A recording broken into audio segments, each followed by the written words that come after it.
નમસ્કાર દર્શક મિત્રો, વોઇસ ઓફ વડોદરા ન્યૂઝમાં આપનું હાર્દિક સ્વાગત છે.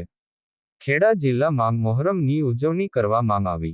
ખેડા જિલ્લામાં હઝરત ઇમામ હુસેન સ અને 72 સાથીદારની શહાદત યાદ કરી તમામ ગામો તાલુકામાં મોહરમની ઉજવણી કરવામાં આવી, જેમાં કઠલાલ, પીઠાઈ, મહુધા, વડથલ, નડિયાદ, કાલસર, ઠાસરા, વડોદ, જરગાલ, લંગર એ ઇમામ હુસેને નિયાઝ વહેંચી, જેમાં તમામ ગામોમાં હિન્દુ મુસ્લિમ એકતાથી ઉજવણી કરવામાં આવી. રિપોર્ટર સૈયદ સાહિલ અલી કાદરી.